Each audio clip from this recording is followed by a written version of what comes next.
Hello and welcome to the Unofficial Controller Podcast, your weekly gaming podcast, episode 22.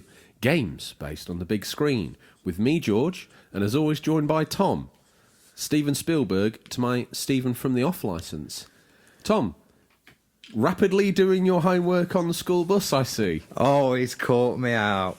That's shameful, isn't it? I'm there adjusting script notes and through the very good script that you have written, I must admit. James, the work experience boy, writes the scripts now. Does he? Yeah, You're above that now, aren't you? Yeah, well, we were talking about saving Ponsonbury's money, but we know how to spend We've it. managed like to keep him on, though, haven't we? We've had the funding for him. We were going to break the news that he was sacked, but he has taken a massive pay cut. He wasn't paid in the first place, so a pay cut's... Oh, I dropped him a few quid, you know, like, I don't know, like you get washing up money at the pub or something, that sort of level. Very generous of you. It is. So you take the only wage from the show, and then I divvy it out between me and him.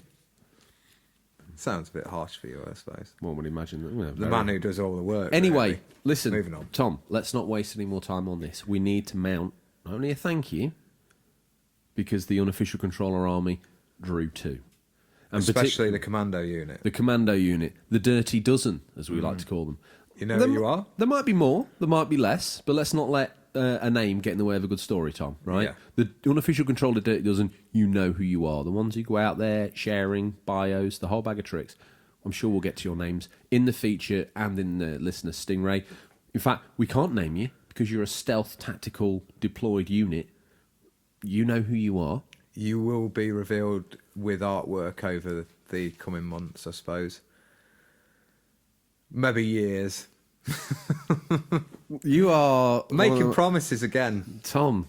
If ever we do a T-shirt range, one of them has to be making promises, writing checks.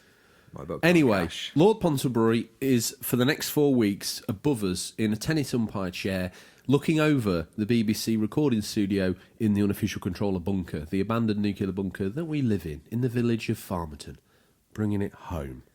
And we are under duress here, aren't we? We live and die. Every sentence we utter gets a thumbs up or a thumbs down. It's a very strange way to lead one's life, always looking for the... He has got wrist support on now for that because he doesn't have to do it so much. Well, it's normally down, so gravity's assisting him, so, he should be okay. I think it's the pull against gravity to hoist himself back up to the up position that causes him some strain. So we need...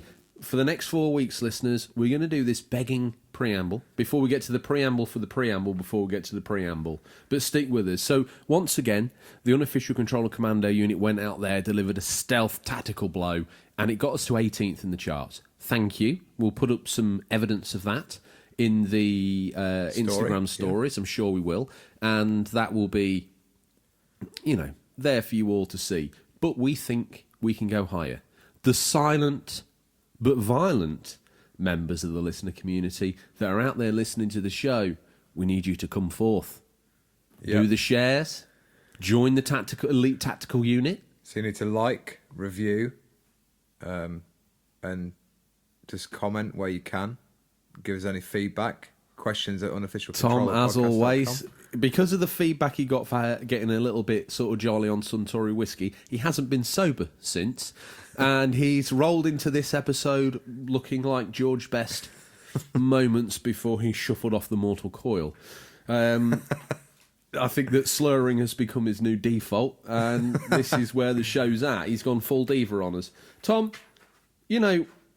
we've probably not done a very effective begging section there, so we must ask everyone to, where they find the podcast, like and subscribe, get all their friends to do the same. That's how we're going to rise the charts. There's even more of you this week.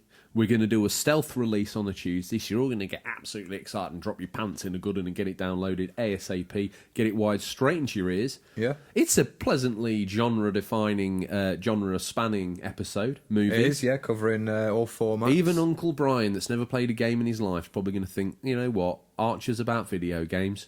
I'm into that. So, Tom... to the uninitiated that join us here for the first time, if they've managed to put up with that rather interesting begging section where we talk about someone sitting above us in a chair, judging our every moment, deciding whether the show can continue, second by second. How is the show going to continue? So we're going to start off with what we've been playing.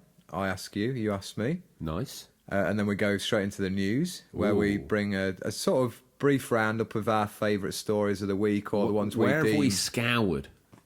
the darkest regions of the internet, as always. Then we where move do then we- into the feature, which is like the main part of the show, meat and veg. Then on to the listener Stingray, which we know a lot of you fast forward to. No, they don't anymore. They don't. Oscat was very strong. He said, no, don't say that, because I listened to the whole show, damn you. Fair enough. We'll not say that anymore. No. We've collared them, haven't we? We caught them in the act, and they Like now hair- listen. Carry on. Like Hare Crowther checking rabbit snares in the woods. He caught cheeky Oscat with his head in a listener's Stingray. He didn't tap him round the back of the head. He just let him go. Yeah. And Oscat's learnt now. He don't go through the sneaky tripwire. He goes around the long way. I'm really happy you've allowed me, Hare Crowther, some more sort of backstory and lore. Someone's got to All flesh our it out. characters going to have lore. There's going to be like people writing graphic novels about them. Calm That's down. not canon. Calm down. Because once the feature's completed and we've done Listener Stingray, before you disrespect the big man, what happens then?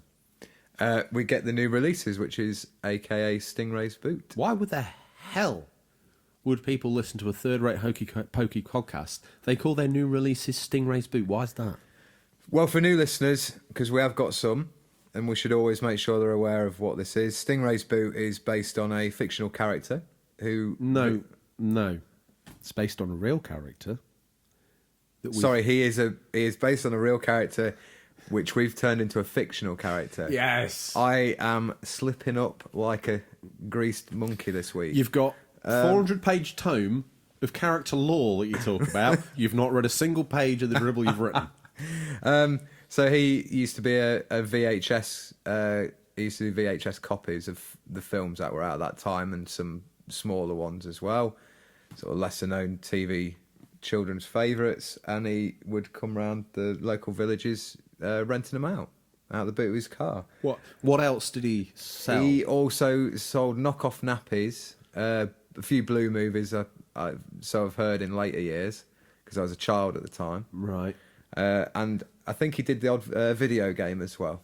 Okay. And then once Stingrays exited silently, because we don't have the budget for a sound effect for that, what happens then? And then we move on to what are we hoping to play? Well, then, Tom, For the coming week. rewind all the way to the top. What you've been playing? Astral Chain, the new title from Platinum Games on Nintendo Switch. It's an exclusive to that console. It's a third-person action game. They've done a lot of good stuff. Bayonetta, Wonderful 101, that Metal Gear Rising game, the Turtles, Mutants in Manhattan, which you've recently picked up. Yeah. It looks pretty good, that. It didn't review well, but I've heard it's actually quite enjoyable. Their games are very action-heavy titles, but this time they do seem to have gone the extra mile and added in more detail. So you play as a police officer in a futuristic task force. You have control of these legions that you're linked to with this chain, hence the Astral Chain title of the game. And you can control them as well as control your own character, and they fight with you like side by side. There's 5 different legions. I haven't got all of them yet. What's the gameplay loop? So, you'll like this. So there's a detective element of the game as well, similar to one of your favourites, L.A. Noire. Don't dare! Like how? In what? Other than it's detective, how is it even close to the masterpiece that is L.A. Noire?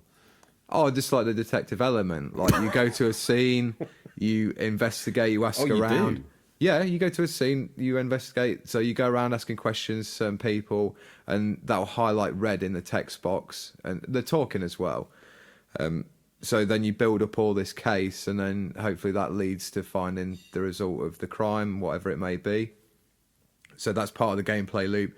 And then sometimes you go through to this other astral plane dimension, which is where a lot of the enemies are from. There's also, I didn't realise I fought my first human enemies the other day. Just like a gang of muggers, like in the city. The city's really well designed. It's sort of broken down into missions, so it's not like an open world or anything. It just looks very sort of Blade Runner, nice sort of futuristic setting. And then the other part of the gameplay loop is back at the police headquarters, which is quite nice. Just a few different levels to Is visit. that like a hub?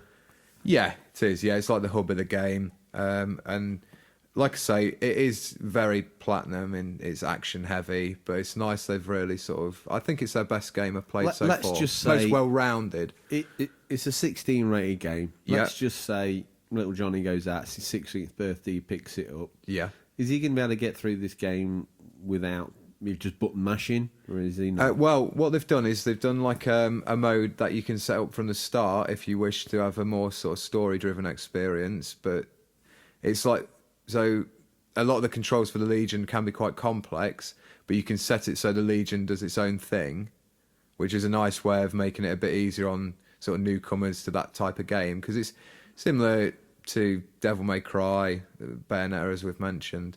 Those sort of action-heavy games, but sometimes can be quite complex because of the button combos and such. But yeah, really impressed with it. I'm probably about 8 hours in. And really enjoying it. As you paraphrase, Tom, all these little sections you do have to be sectioned off at the end with a love, a leave, or a lair, which is obviously to throw it in the 6-foot deep pit that we put the game Lair on the PS3 into.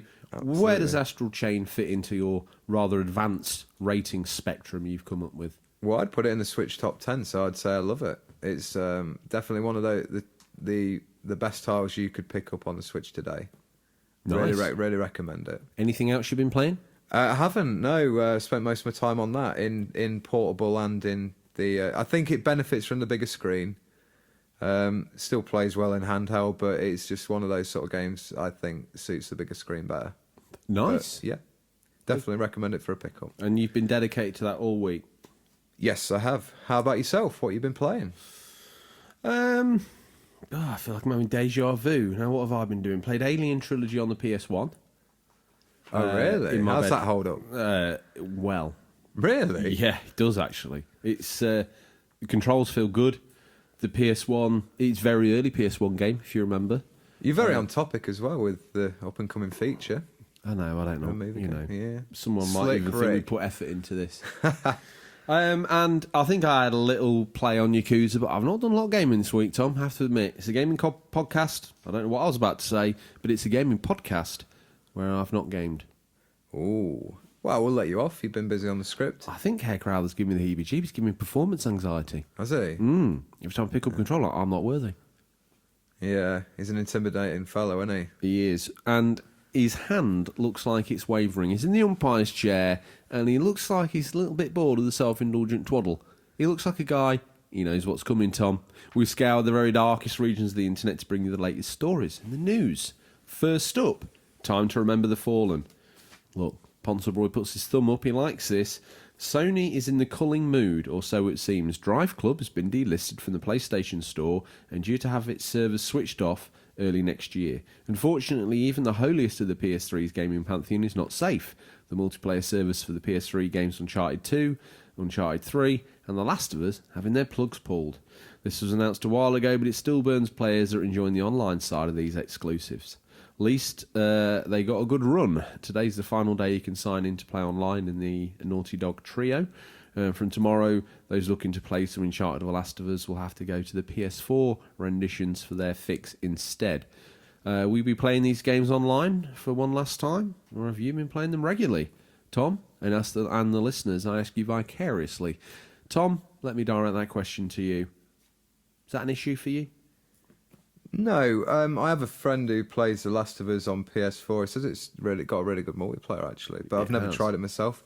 You've recommended Drive Club to me a few times before, so it's a solid racer. If you like Gotham, Drive Club's the game for you. Oh, okay. From the menu to the gameplay, everything. It's always a shame when servers go offline, but I like the fact that they're giving them other options on there for the PS4, Uncharted and Last of Us. Well, I know how it feels. Battle for Middle-earth servers got shut down. Bingo. Prize for Boba Loba. Pack of Stella Art House. Did you pull the ticket out, or have you just pulled his name out of the air? Because I think it's time for Intangible Variant to win some Hazelet. Is it? Yes. I wonder where he's a fan of Hazelet. Well, I'm thinking he probably doesn't know what it is, because Sensei Rios doesn't normally indulge in such heavy pork products. But it's basically a round sausage. It's got its origins. Mike Ding's Butchers, I got it from. It's fairly good. Okay, all right. So this is fresh meat. And he's on his health kick right now, so he needs the protein. So Okay. he's won a Hastelet. Get in contact. We'll keep the Stellar Art House. Anyway, Yeah. we veered off on that rather bizarre tangent because you mentioned Battle for Middle-earth and you were quite sad that it had been delisted. You're still mourning that. You're still dressed totally in black. Yep. Today, I don't know what it is you're wearing, but interesting look that you've gone for. Obviously, the alcohol's affecting you. Tom, why don't you read out this next bit of news? Why don't you, first of all, change out of your all-black attire and slip into your Mario onesie for this bit of news? Doesn't matter how nice you ask, no means no. Astral Chain is very good, as you know from Tom's slathering praise at the top of the show. Talking about myself in third person again. He's always catching me out. Poor old James, he can't write it like that. He doesn't know how you speak, does he? So he's hoping that you'll be clever enough to work that out for yourself. Unfortunately not. No, you've only got to read 2 words ahead, Tom. It's Platinum Games offering tight combat, beautiful visuals, and a cool mixture of gameplay styles, and it's only on the Switch. However, such a fact doesn't seem to have stopped people asking for the game to come to PS4. In fact, some believe the lack of a Sony version is why it's currently getting review bombed on Metacritic. Platinum Games co-founder and Spike Industry legend Hideki Kamiya, who served as supervisor on the game, has answered back to the request for Astral Chain coming to Sony's console, as translated by Jack, the show's scriptwriter. Well, it would be great to have Mario, Zelda and Metroid on the PS4 too. As for me, do I hate PlayStation? I'm just a developer fulfilling my contractual obligations, so I don't know. Maybe you can try asking my publisher and investor, Nintendo. It probably won't come as a surprise to learn that this isn't the first time Kamiya has had to endure such ill advice. Please, back in 2014, he had to put up with people asking for Bayonetta 2, a Nintendo-funded sequel to the multi-format original, to come to other consoles. No wonder he blocked so many people on Twitter. What do you make of that? This review bombing on Metacritic is disgusting. Like, Tom, it's just the internet. It's worse, isn't it? Yeah, it's not abuse of minors, is it? It's a couple of little harsh words on an internet site. It's just you're ruining someone's work they've put out there because you can't have it on your own little console. It's time for people to grow up and shut up. I've got a Switch and that hurt my feelings. No, it's not that. It's just people being like childish. Like, I don't go crying because I can't have Halo on my PS4. If I want to play Halo, I should have bought a Xbox. I just wonder, is this actually a problem? It could become a problem. That's what I'm saying. Okay. Well, You wouldn't like it if your precious PS4 was getting bombarded. I wouldn't mind. As long as the game's good and it's getting good critical praise. Yeah, but this is what I mean. They shouldn't be trying to bring down a review score based solely on the fact... They're not bringing down the review score, they're bringing down the user score. Yeah, but it's Metacritic. People take a lot of stock in those audience scores, like the player score. That Well, they won't now, because on their favourite podcast, they heard us mention that it's been bombed. So they'll know. And they've heard your review. Yeah. So Get it while don't believe the hate. Get it while it's hot. This is great news. This is Tom. So just to confirm, as this story keeps moving and we still can't find an individual listing, but sources indicate they're being made available individually, or you can buy all 3 in the Yakuza Remastered collection. That's right, Tom. Bingo. Slipped it. No. How dare you? This package has been up for pre-order in North America for a while now, but now it's up for grabs in the UK at last. And yes, I pre-ordered a copy.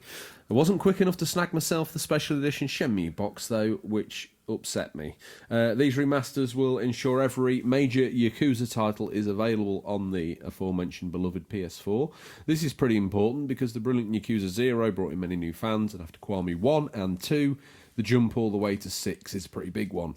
Once the remasters of 3, 4 and 5 are out, Curious Saga will be playable from start to finish. Tom, I'm sure you've got a lot to tell me about that news. I think that's good that it's now finally going to be the whole job lot ready to go, do the journey. I think it probably improves sales for the, is it number 7 coming out that they showed some info on. Turn-based as well. I'm hyped for that. I mean, that should look be at news, him. shouldn't it, really? But, you know. We've got a last bit hot off the press. If it's Nintendo news, you've already had your section on that, so the only place we've got left in there is a space for some PC news. Off you go. PC news. On the PC today, I read there's going to be a Nintendo Direct. What a dog. When's that happening then? That's happening tomorrow at 3 o'clock Pacific time. And that would be your pre-hyped Overwatch news. So it's a 40-minute Direct, so there's going to be hopefully quite a lot shown. I think it's mainly for like the end of the year. Is Overwatch on the Switch going to be in that Nintendo Direct? It will be. You heard it here first. Well, probably second, third or fourth, because wherever you get your news from. Hopefully it's just us. That's going to be in tomorrow's Direct. No one else is saying that. So if you're saying that, this is exclusive news. Exclusive rumour, very little salt need to be applied. It will be at tomorrow's Direct. Overwatch coming to the Switch? In late September, October. I think it might even be that early. They want to get new subscribers because Switch Online's nearly a year old, and I think they want to get some more people hooked up to that. So that's it. Did we miss anything? Obviously we did. Do you have an opinion or take on the news we missed? Obviously you have. So how do the collected masses get to interact with us, Tom? You can reach us on questions at unofficialcontrollerpodcast.com via email, or you can direct messages on Instagram or Twitter, as most of you do. Awesome. Well, Tom, those that know the format know that we've slipped, slopped and slid all the way to the feature. Those that don't know just found out. This episode we're calling Movies to Games feature. This week's feature is a discussion about how movies transition to games. As always, you guys got in touch to share those celluloid gaming memories to add a real personal touch to this story. So, as always, we are looking, as we always do, for the Genesis point, something we always remember as the first. Well, it's quite clear-cut this time. The first movie to game transition, or tie-in, was Death Race in the arcades in 1976. Basically a very simple arcade cabinet with 2 steering wheels. The idea of the game was to drive around a rectangle area, mowing down gremlins and turn them into gravestones. That would be a tough pitch as the game today, that's for sure. And even at the time, this raised eyebrows for its violent portrayal. So the movie that spawned the game, Death Race 2000, based around a world in civil disobedience and under martial law, the transcontinental death race in which innocent civilians represent bonus points if ran over. Bizarrely, Tom, I'd never had the Death Race cross my peripheral vision before. Did a little bit digging around, and it's a Sylvester Stallone movie. Is it? Yeah, he's in it. 1976 it came out. I know there was a remake, I think, wasn't there? Yeah, I think so. With Jason Statham. Well, that must There's a high-quality watermark if ever you need one. And it seems that, bar the gremlins in the game, Tom, it was a pretty faithful port there. Oh. The bar set quite low, box office smashes Tron, and E.T. would get the transition treatment. Now, look out, Tom. Our first celebrity down the red carpet this evening, seeing as it's a movies-themed one. It's Harvey Retro. Now, Harvey Retro, let's just take a little bit of time out to say he's on Instagram. He's also on YouTube. I do believe his channel there is called Enigmatic Productions. If I've got that wrong, I apologise. But let's send the users to his Instagram page, and from there they can branch out wherever they want to find his medium. Harvey Retro, Tom, I implore you to check him out. His Tony Hawk's video, like the editing and the production levels. My God, Harvey Retro's channel is incredible. He does movie reviews as well, so you must. Maybe we need to get him on board. And for that reason, what a great man to kick off. He says, good feature topic this week, guys. Here's my submission. I have many fond memories of movie games. This is what we like. My earliest is Big Trouble in Little China on the ZX Spectrum. Who's in that, Tom? Jack Burton. Who? There's a deep cut. It was a scrolling beat 'em up where you could play as Jack Wang or Egg Shen from the movie. It was all in the reflexes winking emoji. I'd absolutely love a remake of that game instead of a movie, which might be happening with Dwayne Johnson. Like, why? He won't leave him alone. Why not just clean up the original. It still stands up. It's hilarious. Stop it, Hollywood. You're making complete morons of yourself. Yeah. The original movie was perfection. I couldn't agree more, Harvey Retro. I also remember playing Batman 1989, Hudson Hawk. Me and him got in a conversation with Hudson Hawk. Hudson Hawk is a complete car crash of a movie, but for some reason... Is it Bruce Willis? Yeah. I've not seen it. It's hard to describe. I don't want to argue with Harvey when he says it's terrible, but I don't know why. I just found that movie at the right time, and it's terrible enough to be good. Anyway, on the Amiga at a friend's house almost every day, Hudson Hawk was one example of the game was better than the movie. Again, they do happen. They do happen. Every now and then. Yeah. In terms of modern games, I prefer it when the game is based on a movie, but telling a totally different story, like Alien Isolation. That game captures Alien from 1979 so beautifully. Looking forward to the show, guys. Keep up the good work. Right back at you, Harvey Retro. Yeah, I haven't got any much. hair. Otherwise, I would flick it up, and then I would return you an eyebrow, and we would eyebrow each other into a wonderful place, one would imagine. Tom, what do you think about that? You played any of those games? No, the one that I'm really keen to try is Alien Isolation, because I keep always seeing it on sale and never pick it up, but I've heard good things. I got It's that. a horror game, isn't it? It was one of my first PS4 games. Yeah. It's really good graphics, really good realisation of the set, but I got a little bit bored of it because I played it for quite a long time, never saw the alien once. Oh, right. It's a bit Maybe like you're too that. good. Tom, if it's a stealth mechanic game, one thing I can't be you're going to accused make it a of mess of it. is being too good at it. Right, back to the feature. Not Tron. Tron would pass under the radar quite Tom peacefully. with Tron and his big trombone. I don't even know where that. Well, Tron was the Stingray version I used to get. Oh, I see. Of course, yes. Ended with an E. Tron would pass under the radar quite peacefully, and Star Wars and Indiana Jones games had good success critically and commercially, but E.T. would stick in the pop culture and pass into legend, which only a recent archaeological dig would put to rest. E.T. was a huge box office smash, showcasing a child's view of an alien first encounter and how their simplistic friendship crossed barriers and broke them down. The game, along with other merchandise, was set to make someone very rich. Atari once again securing the home computer rights, snapped up E.T., knowing that Christmas 1982 could be huge for them and their Atari 2600. They rushed the game, 5.5 weeks development time, which Tom. created... 5.5 weeks development time. Can you imagine? It's quite comical, isn't it? Because they go on now about working conditions with games and stuff. You've got to knock it out in 5.5 weeks. One guy, Yeah. 5.5 weeks, make something intelligible from these stills from this movie that's, knock yourself out, Brian. Yeah, go for it. Anyway, I interrupt you. It's That all was right. hilarious. I wonder where you're going with that, but that's it's quite funny. They rushed the game, 5.5 weeks development time, which created an intangible mess, and Atari made millions of copies to cash in on the ET fever. And it was palpable. Big film. I think that must have been the start of the trend of, like, we've got to get this on the shelves because it goes hand in hand with the movie and it will sell whether it's good or not. Well, I mean, I haven't played E.T., and probably never will, but Yeah. I've watched a playthrough of E.T., and taking a very pinch of salt, being abstract, a lot of these games were very abstract, you got to remember that. E.T. doesn't actually do a terrible job, given 5.5 weeks and one guy probably drinking an awful lot of coffee and swinging an awful lot of cigarettes. It's not cool, Devin Ziller, Game Boy Matty. Just don't do it. We don't condone it. This was a different time. It was 1982. And he was sat there beaving away. The game follows reasonably, given the graphical disadvantages and the processing power, the story kind of. Yeah. He probably got an unfair rap. As I mentioned there, critically, he didn't do well. He didn't do too badly. To be fair, things started well. It sold okay, shifting 1.5 million units.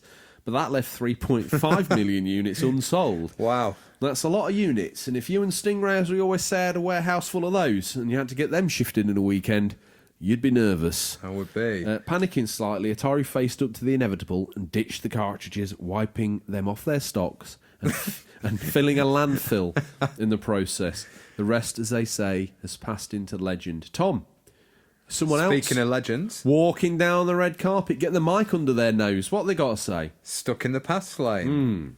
I'm going to throw just one game in. It was the first movie tie-in I played at home, and me and my friends spent hours on it. Ghostbusters on the C64. From an arcade point of view, I'll say Star Wars, Vector Graphic Heaven. I was Luke Skywalker. And look out.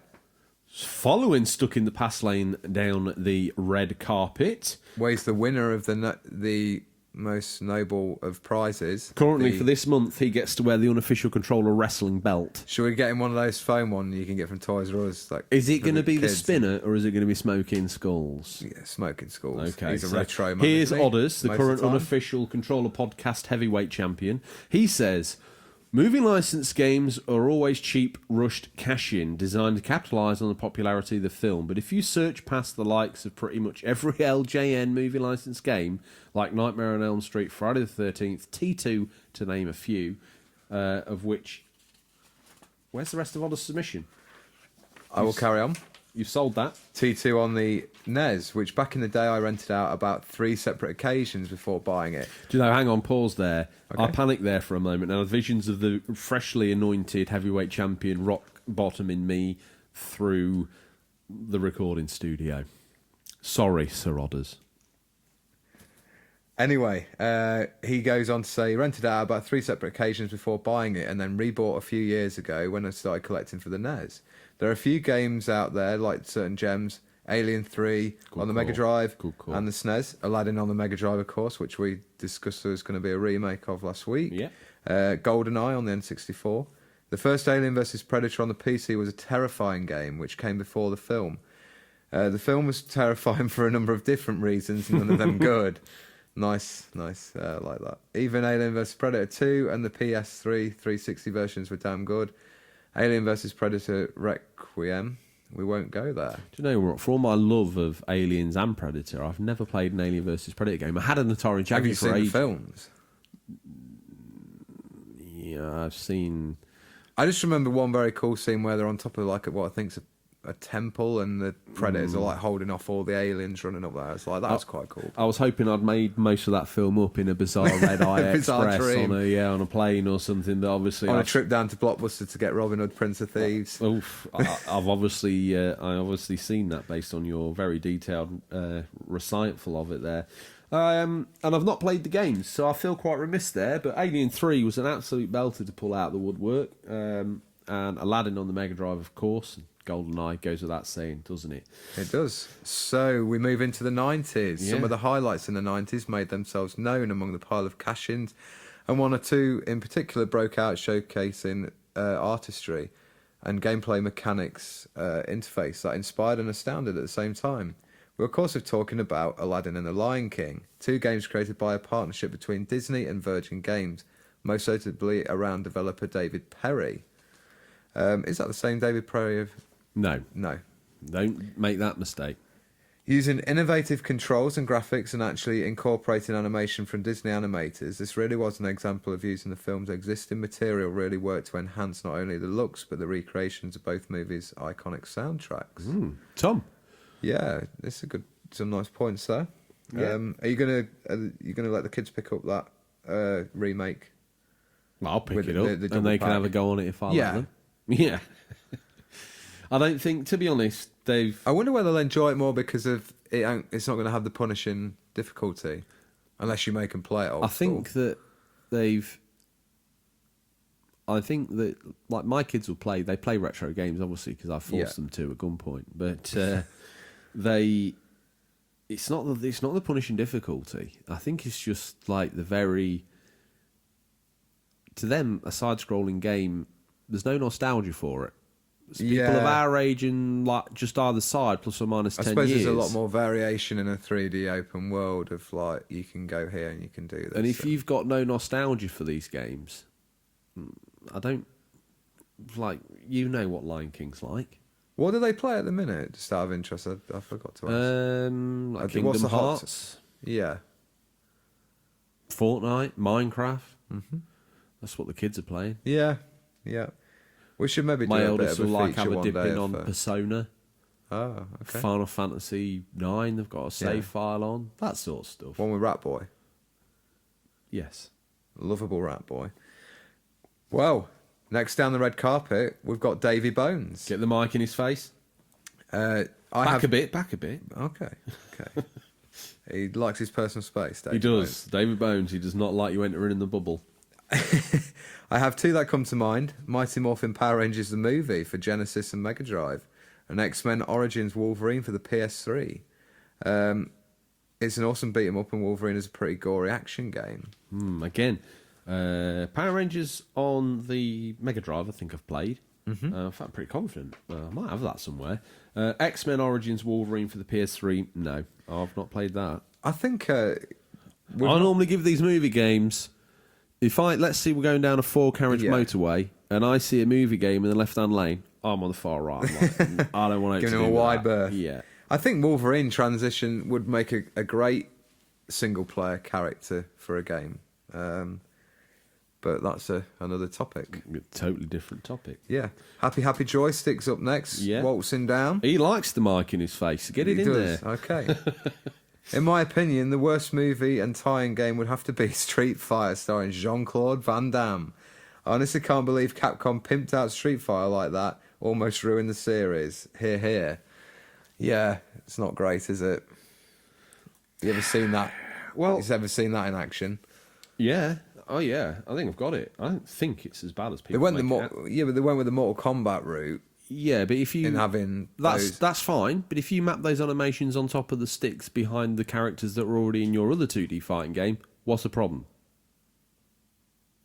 I don't think it quite plays like that. Not as well. Well, Street Fighter 2 is the Emperor's New Clothes of Plus, fighting the film games. was dreadful. If you want to watch Street Fighter, watch the manga one. Street Fighter 2, the animated movie. Okay, I'm not going to fall out with you here about that. It's a great film. I think there's place for the Jean-Claude Van Damme Street Fighter. There's a place for it. It's called The Letter Pit. Don't you Moving dare. on. Another standout highlight would be Rez. Odders will chokeslam you. One nod from me. Odders, who's currently playing the bouncer on the door of the red carpet of wherever we're doing this, he will Farmerton Village Hall. He will end you Okay. on the disability ramp at the Farmerton Village Hall. Another standout highlight, of course, would be Rare's handling of GoldenEye, a first-person game on the N64 that is so iconic it's still being played to this day. Not only doing the film a massive honour, but tying in that tight gameplay into an industry-leading multiplayer experience as well. Truly epic. And there's been some genre-defining work that extends a film into games, then beyond and back again. There's always been a lot, and we mean a lot of tat though. But this has not just been a one-way street. Many games have crossed the road and become films too. Street Fighter, Mario Brothers, Resident Evil, Lara Croft, Hitman, and even, soon to be inflicted upon our poor pupils, Sonic the Hedgehog. Hedgehog? How do you feel? What? Who is that? I think we're talking about Mr. Needlemouse. Mr. Needlemouse. How do you feel about Mr. Needlemouse and the fact that they changed his design or got pressured into it?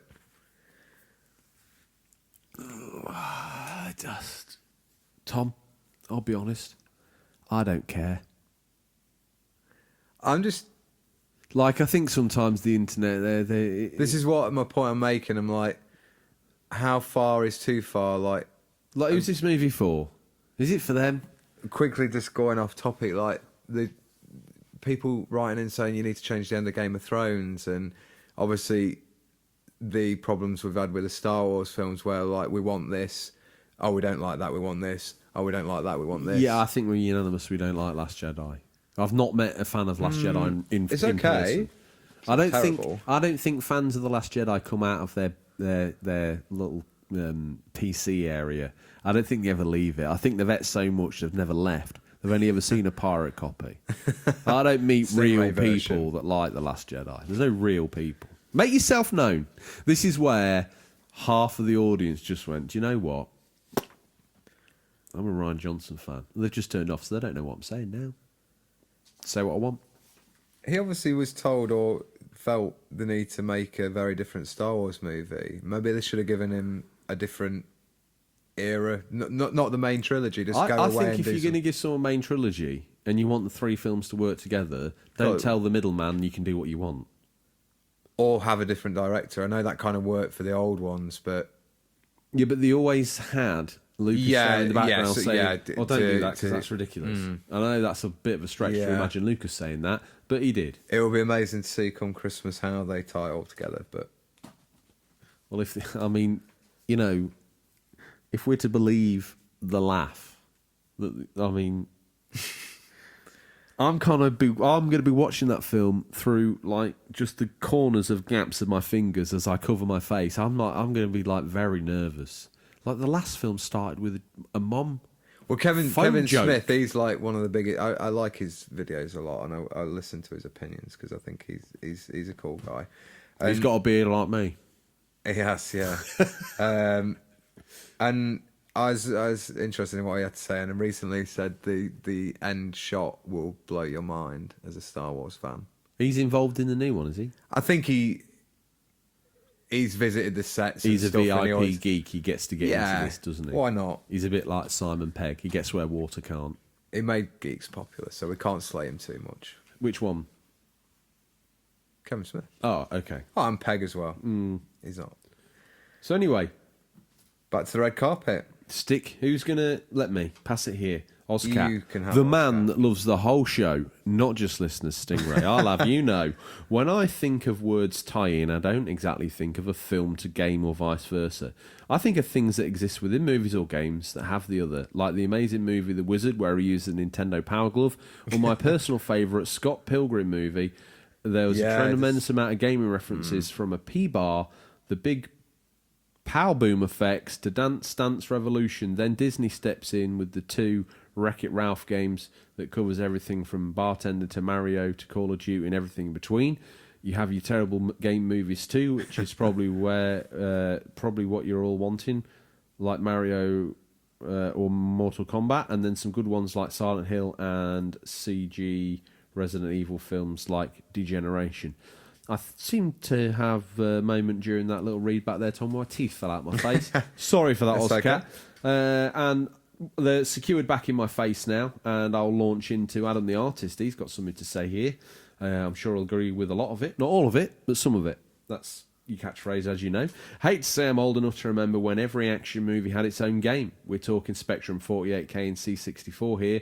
Stallone, Cobra, Predator, Robocop, Terminator. He's right. Games for kids based on 18-rated movies. What happened now? Having a favourite out of them isn't fair because they're all basically the same game. All on cassette, all $2.99, and all published by Ocean. Very true. It didn't matter that they were bang average because they were computer games, and that made them cool by default. Lastly, I like the Super Star Wars series, Die Hard, but mainly for Bye Bye Bad Guy. Those Bond-born games weren't half bad on Xbox 360 and PS2, but surely the one that's got to top them all is Golden Pie. Intended, I believe. And that was top game for its day, and the multiplayer was just different class. Can't believe it hasn't already been mentioned.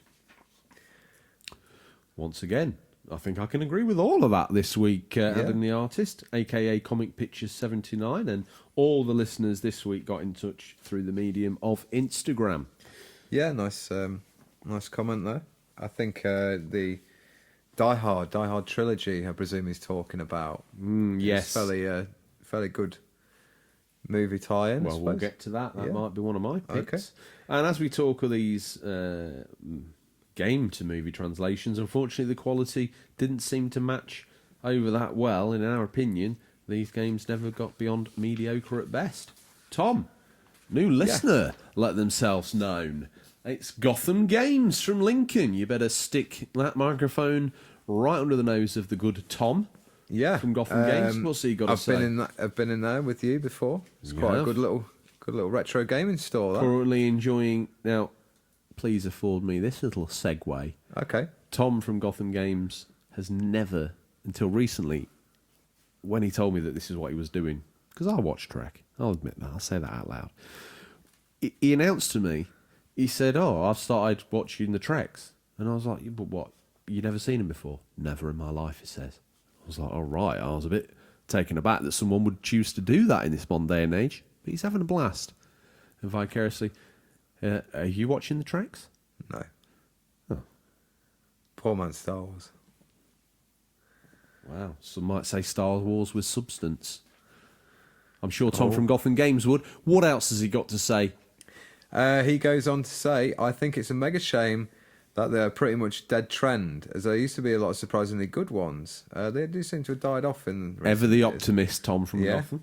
I always like games that are better than they have any right to be. Watch the video about the Quantum of Solace game that was made in 9 months. Short time again on that. For a more modern game as well. Well, I'll let you finish his read back and I'll talk to you. And I did enjoy that for what it was. To go a little more obscure, though, there is a Tron game on the Game Boy Advance called Killer App. And it's an isometric action adventure that I think is very much a hidden gem. The visuals are great for the Game Boy Advance. I'm much more an expert on movies based on games as my guilty pleasure. You'll have to have a phone in for that. Yeah, maybe we should. Yeah. Talking there about that 9 months to be made, I quite like finding games that have interesting stories. And this is on topic, and I've spoken to Tom from Gotham about this in flesh. Avatar on the PS3 and the Xbox 360, like Ubisoft were allowed like really close access to James Cameron and the film. They were, much like a lot of these things when they get lauded up, they were built in conjunction with each other. So they were exchanging like graphicals of the creatures, the blue creatures, what are they called? Navi, yes. Yeah, they were swapping the files between them, so the developer had access to all the different vehicles and mappings of the character faces, and they worked really hard to try and give you this feeling of being the Navi, and the game was terrible. Now, Cameron involved in it, the whole lot. Terrible. I'll take that Avatar and say a very similar one where Peter Jackson was heavily involved with the King Kong game for his movie. King Pong. It's actually not a bad game. There's a lot of good stuff in that. Very little like HUD on the screen. Graphically quite impressive. Easy 1,000 gamer score if you're a fan of the achievements. I'm not saying it's easy, Tom. That's a hard game if you're playing it on proper settings. Easy 1,000G though. For hours spent on the game, you're rewarded with 1,000G. I think you're showcasing your inner dog that used to be on the 360. You know, achievement hunter galore. Mary Kate and Ashley. Yeah, I like it. Well, I'm sure you do. Play anything, just give me the G. Well, they want to hear. Maybe they want to hear, Tom, what we think are some of the best games that we've played based on films. Okay, do you want to go first? I'm going to lead off here. I've got 3 picks, maybe more, but we'll see what you've come up with. My first one I want to kick off with is RoboCop 3. Now, the film, Tom, I'm not even going to dress it up to you. It's terrible. 3? Yeah. Yeah. It's really terrible. It's lost the dark, gritty Verhoeven style of like, you know, there's a hidden meaning to it all, and it's actually a little bit deeper than you realise. RoboCop 1, especially. 2, it's dark, that is. Not some, but there's a whole hidden theme in there. RoboCop 3 was terrible. This was for the merchandise. This was all about RoboCop with a backpack, hanging out with a kid. You know, you can see it now. It. Terrible. The game on the Amiga and Atari ST is one that breaks the mould. The film was terrible, as I said, and it was an affront to all things RoboCop. But with Ocean's retelling, they drew inspiration from the first film, and they used like polygonal graphics, and this, you know, when RoboCop's walking around and you see what he sees, you know, with the target in HUD. Mm-hmm. This game was basically a first-person shooter in a basic 3D world that you could navigate with your police cruiser. So you start off, there's a truck driving around, and you've got to get around the back of it, and they're shooting out the back of it. You're already RoboCop, but it's very similar to the start of the first film, when you're as Murphy, you're chasing him down. And back in the day, I'd never seen anything like this. And you go through these sewers, and you use your mouse to be the crosshairs. Right. And you move forward with the keys from memory. As you scan across one of these characters, it would like scan them and take the polygonal black vector graphics and turn them green and tell you whether they're innocent or guilty or whether they're a bad guy or not, and you could see like their raised heart rate and stuff. It might be my retro nostalgia building this game up to be more than it was, but I actually think that it was, I'm not going to say it's hold up, but I still think you could get some enjoyment out of it today. Very cleverly done. Cool. The next one, you might be able to chime in with some memories from this. What am I doing, Tom? I'm not safe to be let out on the streets. Alien Trilogy. It's all right. Grouping all three films together and tying the narrative into one planet, Ripley, who's now a Marine for the story's sake, descends to LV-426 to kick some xenomorph ass. Tight controls, great atmosphere, and a gameplay loop that still holds up. Great game. Tom, Is it first person game, isn't it? Yeah. Yeah. I have played it then. Yeah. Probably back on the day, back on Cousin Ian's PC. Maybe Load it Alien get up brought. for me. It Load is- Alien up to be for me. honest, it's a really cool game. The music's awesome. Once again, you've got that hood. You've also got the movement tracker with all the sound effects. The guns sound I'll tell you awesome. when I played this as well. I rented that on the PS1. Memories, nostalgia. Yeah, from Blockbuster. Great game. Next up, I'll take this one if you want because we both had a lot of experience with it. Die Hard Trilogy. Man, the 5th gen had it good as this was another gem from Fox Interactive that rocked. Splitting the 3 movies into 3 distinctly different genres, Die Hard third-person action game, ascending the floors of Nakatomi Tower. Die Hard 2, an on-rails light gun shooter that was, in my eyes, one of the best light gun games ever put on a home console. And I'll agree with you there, because you had the light gun, I remember coming round, and I had to do it on controller, which wasn't quite as good. Oh, really? Yeah, I didn't have the light gun. Wonder when you came to mind to see this showcase. I come round your nan's. It was one Christmas. You had Die Hard Trilogy. I think we both had it. It came out. Yeah, It came out at Christmas time, which is a great time to bring out a Die Hard game. Always thinking. Always thinking. So you had that set up, and I must have got the PS1 the same year then, because me and my brother got PS1 between us, and we got Die Hard Trilogy, Olympic Soccer, and Mortal Kombat 3. Very early games. Very early games. Bearing in mind the Mortal Kombat and Die Hard were both probably 18s. Yes. Did we have ratings back then? I think we need to. We had ratings back then. Yeah. Your parents were particularly lax on you with ratings. Yeah. No worries. I'm fine. Just. This hidden gun collection probably doesn't agree. Yeah. Anyway, Tom. Die Hard with a Vengeance was the third of that list.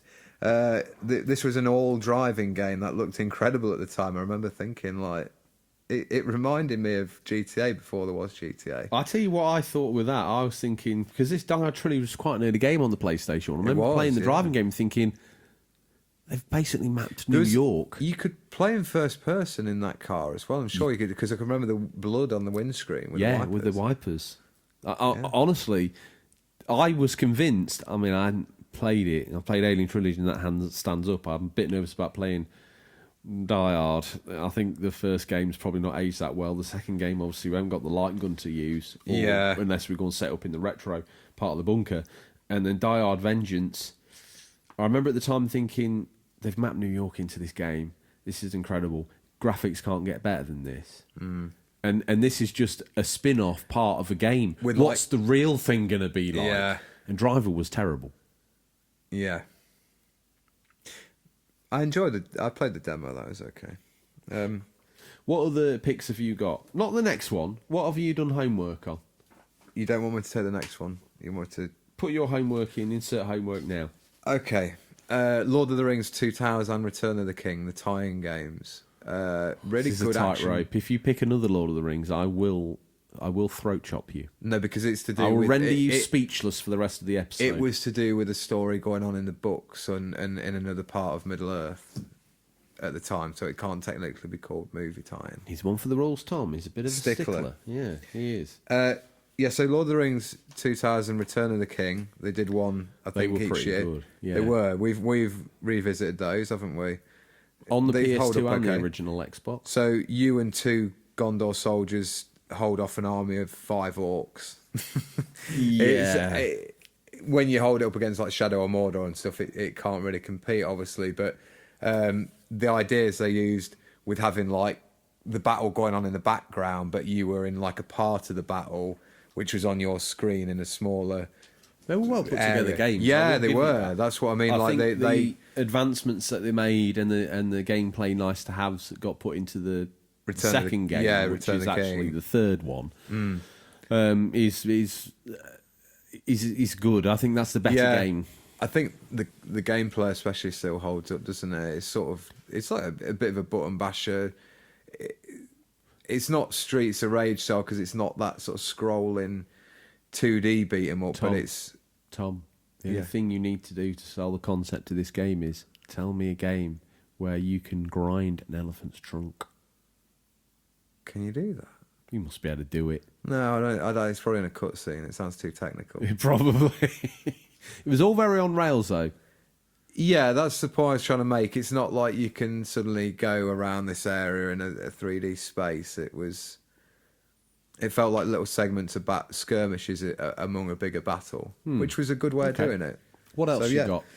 Now, this one might be a bit controversial. Star Wars Episode 3 official tie-in game. Me and my brother were absolutely hyped for Revenge Can I of the just say, Sith. Yeah. if you don't have Batman Begins on the Xbox original, I've never played it. lying piece I've never of had dirt. it. I've never had that game. One of the listeners, what was your Xbox gamer tag? You're not going back there. What was your gamer tag? In the 360, when you played The Battlefield same as it Anyway? was on Xbox One. What was it? I don't know.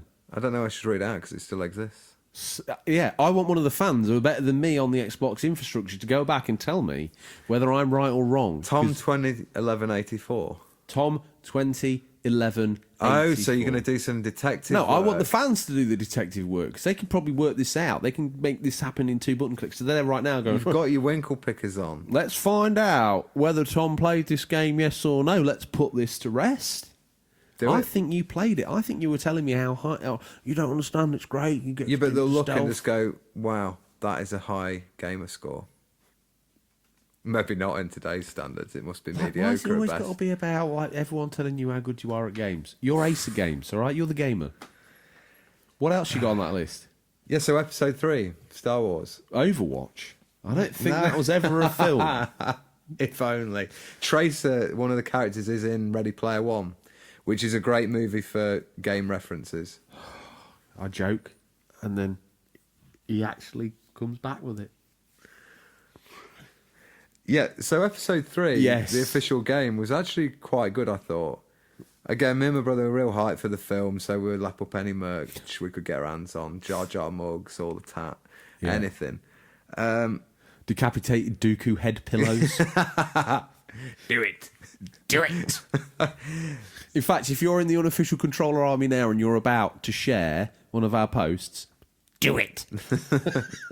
You've seen where he comes out and talks about the trailer for the last film. I loved it. No. It's like, roll it again. Oh, Love him. He's great. it's treason then. Da! I've seen that video of him Doing the shooting star, just where he's spinning through loads and they've edited him. Have you seen that kid at the start of a swimming competition where everyone else dives in and he says something like, it's treason then, and then he like, spins into the Wow. pool? Yeah. Oh, mate, where he just like slays 3 Jedi Masters in seconds. Well, that showcases how powerful the Emperor is. Yeah, true. You've never But thought that- of it like that before. Yeah, no, Oh, no. Uncle But then- Albert and that strange horn guy that no one's actually paid that attention to, but I do believe in one of the spin-off novels they had their Uncle own... Albert dies on another planet. Well, I don't know why you... It's the guy with like the Kit Fisto. Yeah, why are you upset about these 2-part bit characters that you don't even know who they are? I've always been offended that those Supreme Jedi Masters get killed. Who are they? I don't know.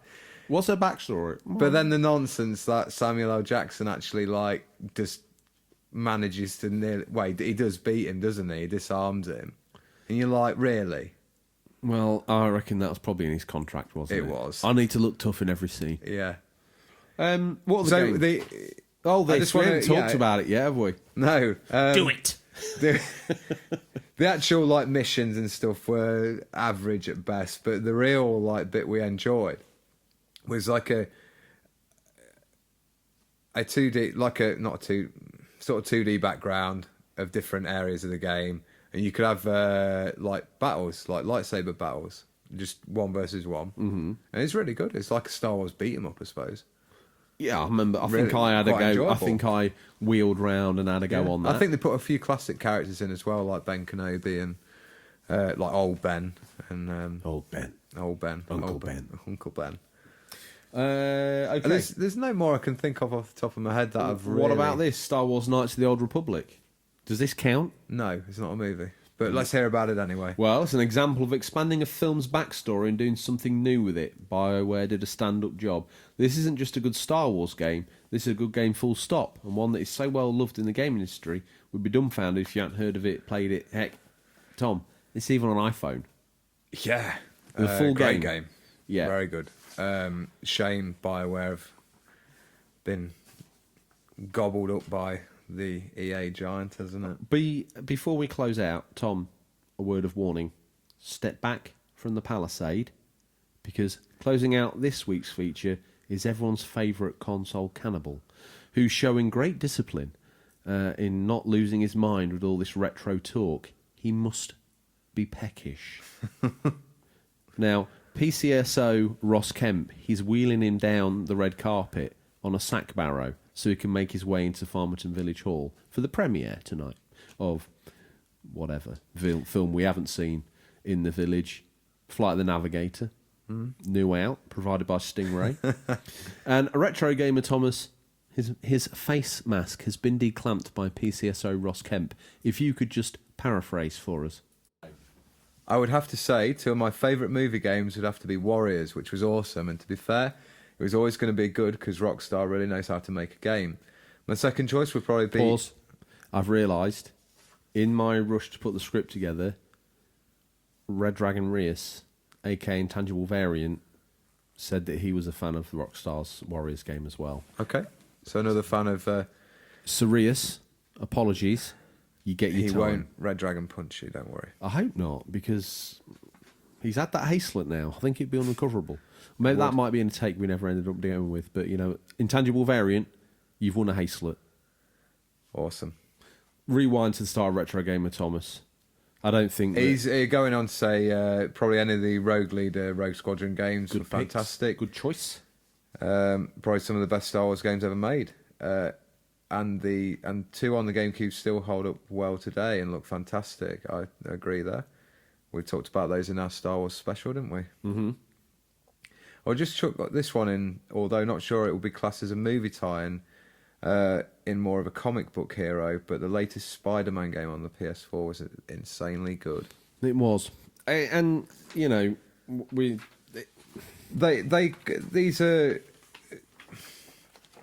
characters that have been in movies and they've spawned games. These are murky worlds we live in. We've stomped the mud hole dry on a lot of these characters, so their game, movie, comic book lives are blurred. Mm-hmm. Warriors Rockstar title, very good. Very good game. A very strange game for them to pick, but one they handled masterfully. Yeah. Well, funnily enough, though, there was another Warriors game made a couple of years after, and if any listeners can get in touch if you've played that, because I've played it, but I might have to do some research and find out who developed it. Right. Because it was quite enjoyable. It's, again, not quite as in-depth as Rockstar's sort of one where you had missions set before the start of the movie and such, but still enjoyable nonetheless. So, yeah, we'll have to have a bit of a route and see whether we can find that. Okay. Well, Tom, guess what? Listeners, Stingray. Everyone else who's not OzCat just fast-forwarded here so they could hear their shout-out. But guess what? When the big man makes a house call, you'd better be ready. These guys got in touch to show us their pickups from Stingray's boot. You can too. Just hashtag Stingray's boot on Instagram or Twitter, or email us at questions@unofficialcontrollerpodcast.com. Many of you do. Tom, are you there? I'm stalling. Have you I'm arrived here, yeah, I'm at here. Stingray's boot? I'm good. Okay, this is great news. Unfortunately... Do you want me to lead in? Yes. First up, we've got OzCat. He's got the Catherine Collector's Do you know what, edition. Tom? Can I just say, I typed in not Stingray's boot, but Stingray boot, and I was like confused because I was looking at pictures of men in cowboy boots. Stingray boot is obviously a name for a cowboy boot in America and Australia, and I just stumbled across. Do you reckon that's his cousin? It could be. Alias Mick Dundee. I thought his cousin was Mick Dundee, yeah. I'm so confused by the We'll have to have a word with the Rayman, won't we, and ask him himself. We will. So OzCat, yes. Nice. He's got the Catherine collection. He's got there. the big box on PS3 as old OzCat, bless him. Good work. Next up, Sharaban. He's in virtual reality. Hey, we threw down the gauntlet, didn't we? We did. A listener should get all their copies of Street Racer out and take a photo. Hasn't happened yet. Not acceptable. But Sharaban's got some good VR collection there. Snuck in that copy of Wipeout there, which I think is a special edition version of the PS4 re-release. He's got Moss, Farpoint, Resident Evil 7, Super Hot VR, Batman Arkham, all the killer apps there. Oh, he's got some... What you wore on it? I'm getting ready with the next one. I've just seen some great ones. Radbash Gaming has got probably one of the best Christmas films on DVD there. A Christmas Story. A classic. If you've not seen that, check it out this Christmas because it's well worth watching. Okay. Got Bumblebee on DVD as well, or Blu-ray. He's got a Batman comic there. I've recognised the artwork. I think that's Jim Lee. Possibly. Okay. But I couldn't tell you the name of that particular Batman comic, which Tom, I probably should know. Pin your logos back. Woolly Weeble. Ever heard of them before? I haven't. They're in the boot. Woolly Weeble, welcome. Stingray's boot. Got some, looks like a pack of Nintendo Uno cards. Thank you for sharing. Oh, and a Weeble Wobble. They got a Weeble Wobble there, Tom. I had a sailor one with a submarine. I think I've still got it. When I was a kid as a bath toy. It was a Weeble Wobble submarine and a little captain that goes in hopefully this will lead to Woolly Weeble becoming commenting on next week's feature, or maybe getting involved in the show in more ways. That's a guarantee. Let's hope Woolly Weeble,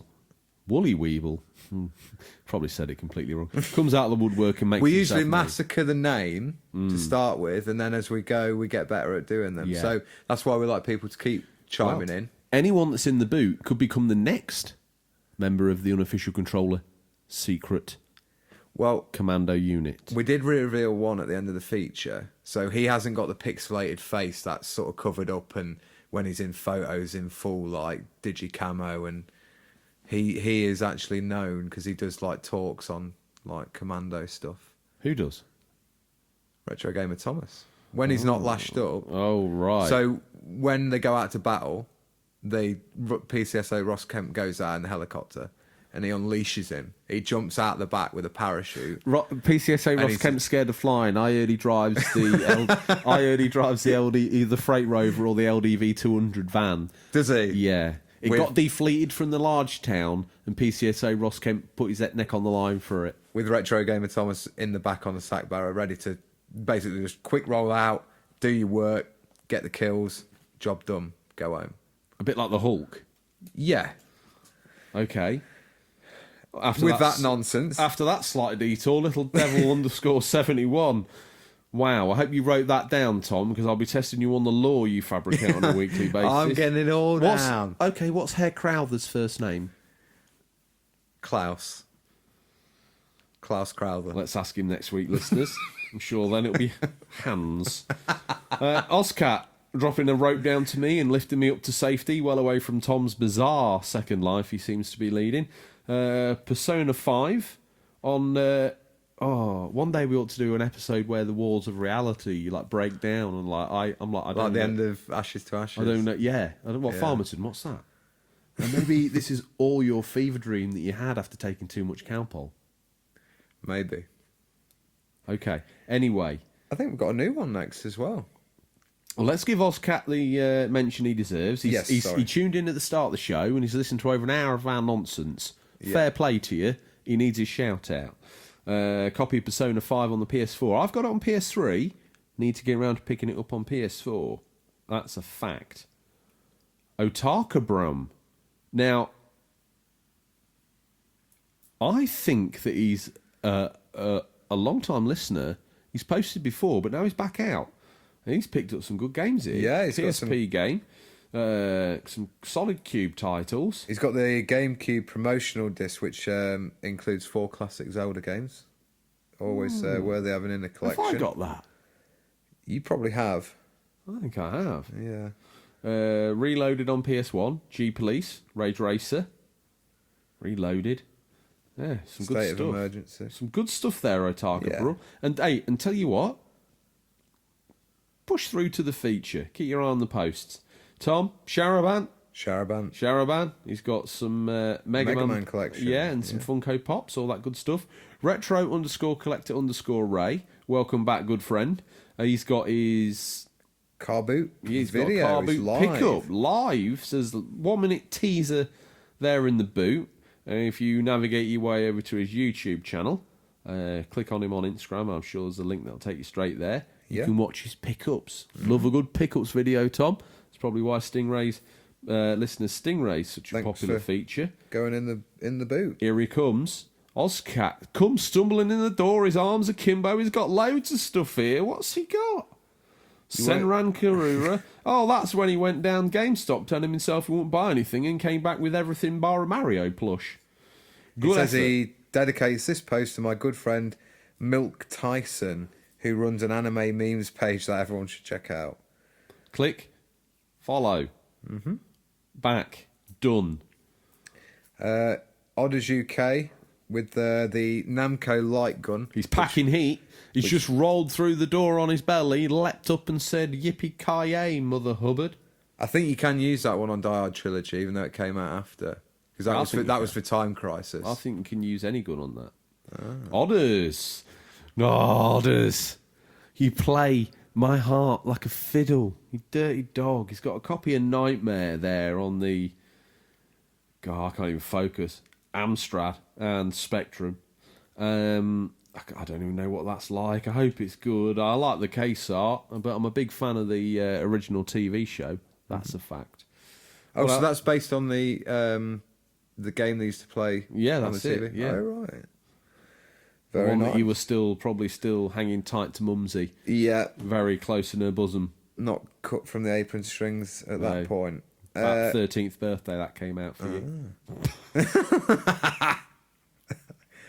Odders with, I think, the only PAL NFL game we got in the UK, because we never, unfortunately, though we got NHL and NBA 2K editions, we didn't get the NFL one, and they were good games. Ultimately ending up with ESPN NFL 2K5 on the Xbox and PS2. Good game, mate. Good game. To this day, still one of the best. He's also got himself some wrestling games, which usually we're big fans of, but those particular ones... Probably not so much. No, I mean, those were probably made for twice the budget, twice the amount of time, and twice the development team of ET, and they're still worse than ET in my opinion. Yeah. No offence, Odders, I know you need to bulk up your Dreamcast collection, but holy moly. His other pickup, Racing Simulation Monaco Grand Prix, did you ever play that? One I never played. Because it wasn't officially FIA endorsed product, I give it a wide swerve. But why the hell would you play Why would you play a Formula 1 game that has no official authorization? That's like saying, why did you play Pro Evo? It's still a good football game. Yeah, but it has all the players' names in it. Has the kit colours right. Yeah. Has the actual tracks that you race on. Paul Lasgoyne is not a real player. It's closer than whatever tat they wheeled out for that. Incoming on Dreamcast. Oh, some great pickups. He's gone out on the Mega Drive. Very nice themed for today. Odders must have known. He's like the Mystic Mega the show. He's got Mortal Kombat on Mega Drive, which famously became a movie, and the Terminator, which not so famously became a game. Yeah. It's Odders. You know, been a right more haul down at the Manchester Gaming Market. Ground Zero Texas on the Mega CD, and Road Avenger, the anime driving game. Sorry to interrupt. I'll be popping up to Manchester at some point in the next few months, so I'd be curious to know where that gaming market is and when it's on. So if you can let us know, Odders, that would be much appreciated. Probably once a year. Once a year? Okay. Finger on the pulse as always. Yeah. Now, let's just take a moment here, get switched on. One of those, let's say it out loud, you know, him and Retro Gamer Thomas, they are in the Commando raiding gang. And they were this week, and with the other hardcore elite, they were out there spreading the word. And let's face it, Tom, this isn't VIP access. This is open to everybody. Yeah. Just contribute, regular. You can be in the Commando raiding unit. You can. Yeah, that's right. And what's got switched in? Got switched on. Get Switched on. Does some great posts over on his Insta page. And he's got copies of Call of Duty 3 and... I forget Call of Duty Modern Warfare and 3, like those titles were on the Wii. Donkey Kong Jet Race. This is a great example of what I'm trying to illustrate to you. By the time the next gen rolls out next Christmas, the Switch will still be the Switch. And you'll be playing Call of Duty 4000 on your PS4 and Xbox Trombone, or whatever they're going to call it. And you'll be playing Call of Duty Modern Warfare 2, the Switch edition. It's not about the graphics. Oh, it's not? No. So why don't you play consoles from a gen ago? Why won't you even play a game from one gen ago? Because I like new games. One that you haven't played? Yeah, like ones I've not played. On I don't know, like the Xbox 360 again. You never played on the Xbox 360. You've got an Xbox 360. Why don't you turn it on? I haven't got any old consoles. That's my problem. Strange, man. I think you're dodging around the issue. I think that you are a graphics whore. And you know you are. And you know you are. I played the Wii U, which was basically a 360. Yeah, but what did you have in your back pocket at the same time? Xbox 360. You had Xbox One. Oh, I did, yeah. Always likes to have his finger on the latest gaming gear. I do, yeah, I do. Does that, Tom? Brock the 80s dude. Last week it was Hero Quest. This week it's... Wii Quest. It is. Wii Big Fit. Stack of Wii stuff there. Not quite the Zilla's haul, but shouldn't be scoffed nonetheless, because in that bundle, zoom in, Tom, he's got himself a PSP and some games.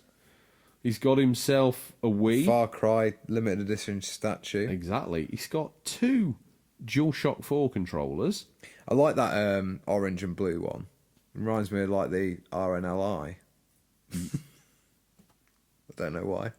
Probably because you need a life ring thrown to you when you stumble over your reviews. Whoa! I'm on fire. It's been burned. I can't really talk, Tom, because I can't even say Battle for Endor. I even struggled then. We'll wait for the big slip up in the new releases. It's coming. I tell you, like a snipwire. Snipwire? Guess what? Fell over it. Was it? Turned round to you, giving it the big, look at me, I'm a proper big boys podcast. Whoop! Slipped over that. So Brock the 80s dude's next post, he's got some How to Train Your Dragons, Toy Story Stop the memorabilia. press. He's got Minecraft merch. I'm on board. Ugh. Lego. Retro Gamer Thomas got himself an Outlaws for Life Red Dead t-shirt and Man of Medan. Man of Medan. How do you want to say it? Man of Medan. Of course you do. What a strange character you are. There's our self-promotional post about this week's show. Hang on a minute. I don't think Retro Gamer Thomas, he's making a little life for himself. He's giving peace a chance in PCSO Ross Kemp's back bedroom. Cutting some slack. Okay. Oh, look out. A post about movies, games based on the big screen. That'd have been a good name for this episode, Tom. Next up, Mark Garage Gamers got himself PS3 player 15,000 cheats, codes and secrets. I didn't even know they made those books up to the PS3. I thought they died off with... I know what to get you for Christmas. All the guides in one. It's a Swiss Army knife for guides there, Tom. You could never get left behind with that in your back pocket. Lost World Jurassic Park on PlayStation, Supreme Commander 2 on 360, Ninja Blade on 360. Yes. What? Tom, Danny Plays is back in the Stingrays boot. Got some Waddington's Turtle game, card game. Nice. Got some VHS's, Lock, Stock, Identity, Red Dragon, Hannibal. The story of Retro Gamer Thomas. The story of a man who went from prolific retro game magazine provider to showcased. They were probably wondering when he was contributing to that magazine. Hang on a minute, where's the Mega Drive? Why isn't the Mega Drive turning on? Where's our copy of Sonic gone? Why has it got teeth marks in it? Gone. Forever. Gone forever. She's also got Lock, Stock soundtrack as well, which is pretty good. That is very cool. I tell you what, for a pickups day on a car boot, Danny Plays has smashed it out of the park. Got Time Crisis on the PS2, Yu-Gi-Oh!, X-Men Next Dimension, Gunfighter 2, The Revenge of Jesse James. Don't know much about that. One would imagine it's... You got to pick them up when you see them. Metal Slug 3 on the PS2. Street Fighter 2 Hyper Fighting Edition, I believe that is. That's a very good version of that game. Lego Star Wars Force Awakens PS4. Some Xbox One games, Rise, Sunset Overdrive, Tom. Rare replay. Got the orange box. Some Kirby's. Very well done, Danny Plays. Look out, Tom. Let me fight you off with a stick covered in Lord Ponsonbury's Doberman poop. What we got? Woolly Weeble again, with a selection of Wii, 360, PS3 and PS1 games. Broken Sword on the DS. Minecraft Story Mode on the PS3. Your favourite GTA? GTA. Oh, no, is that the... No, it's 5. It's 5. No, it's Liberty City. I think that's... That story's from Liberty City. Yeah. Yeah, that's a good game. Was that... And 5. They've got 5, but then got 4. Was that the one that was on the PSP and then they transferred it to the bigger boys consoles? Liberty City Stories. I think it was. No.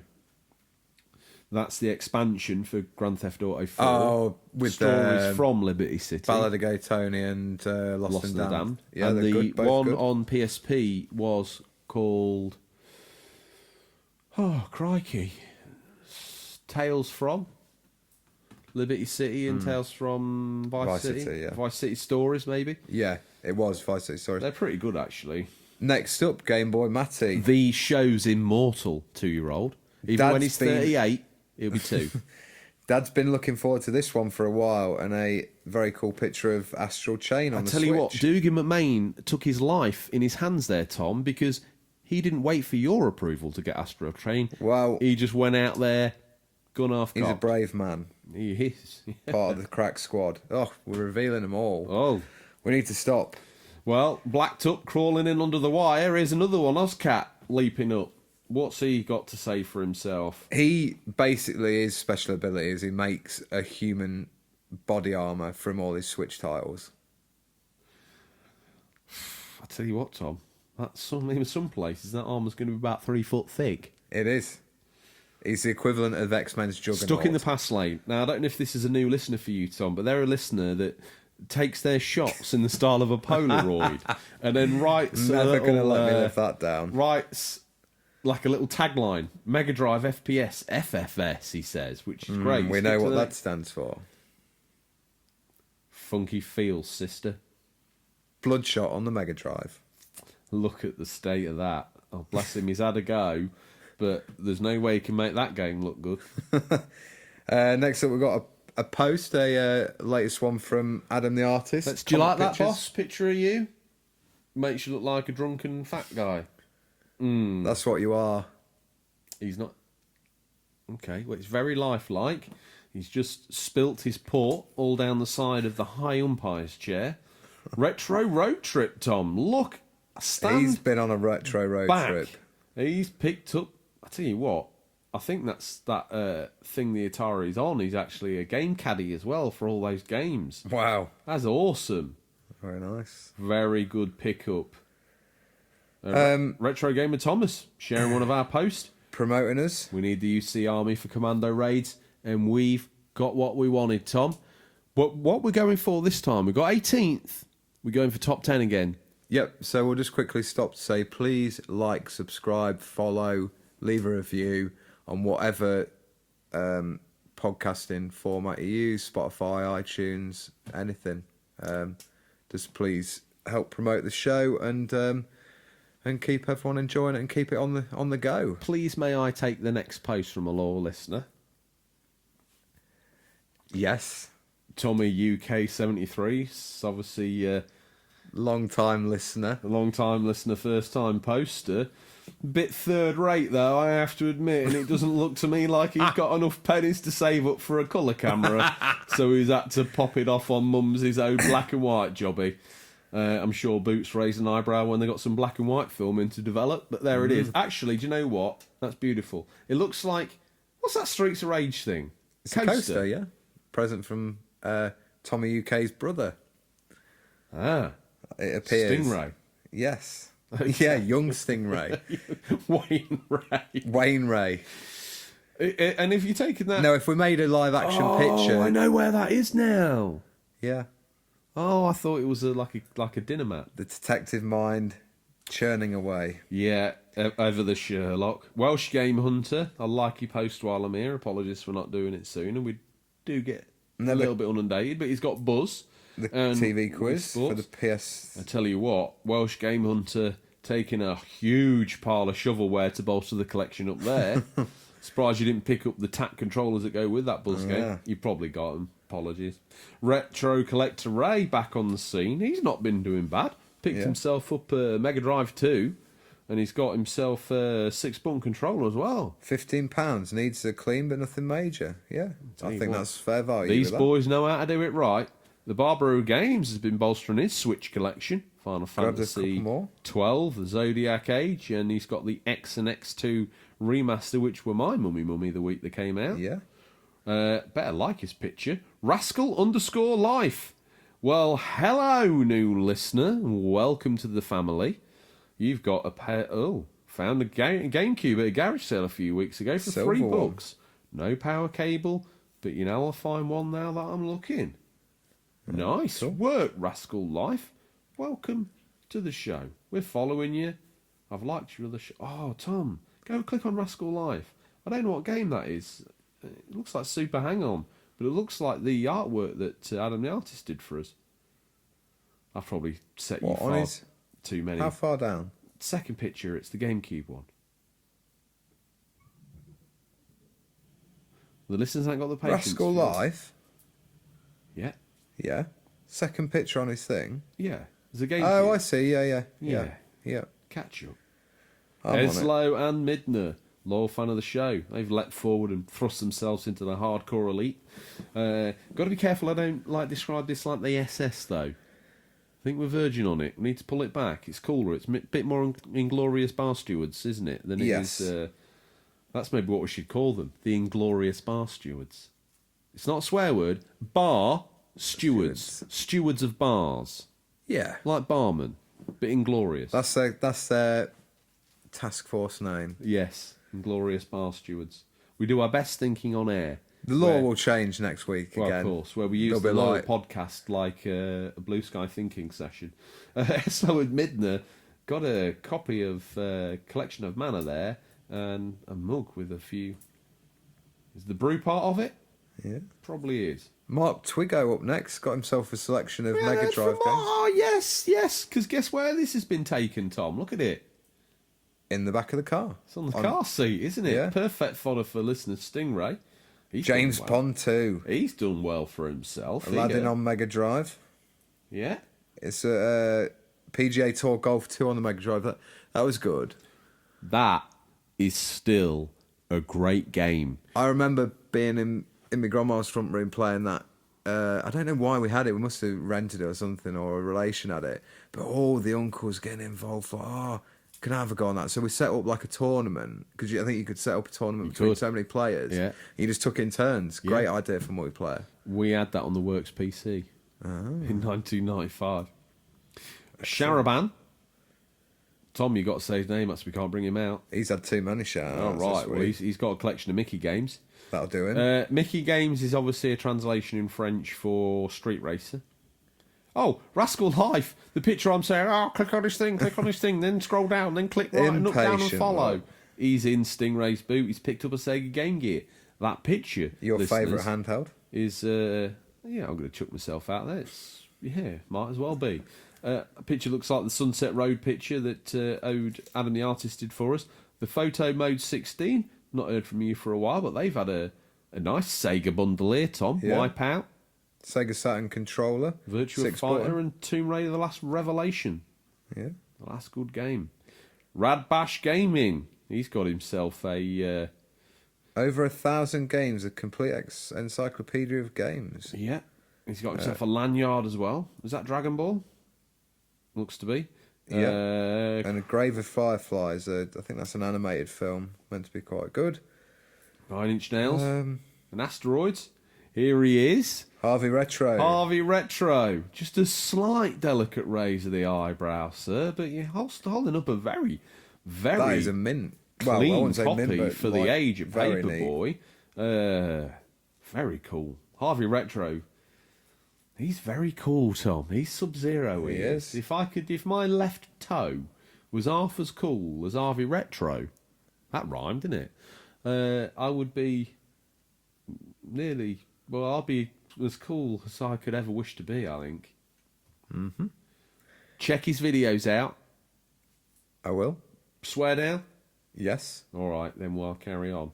Eslo and Midno. Again, he's also took his life into his own hands. He's been and bought that third-rate game for the Game Boy Color as well, Astral Chain. He hates the Switch, but one he thing was I've a got to say, Nintendo Tom, boy is, back in the day. do you know how many different email accounts I had to sign up to review bomb Astral Chain to the level it's been review bombed? Look at his face, he's deadly serious. Like, what did you do? What you done? Right. Yeah. Sharaban got himself a collection of more Hey, he did Disney Mickey. games. He had to do Donald. That'll do for him. Oh no. You can do the next one. The Barber Who Games. I don't know why you're averse to this, but we've got here Myst on the PlayStation 2.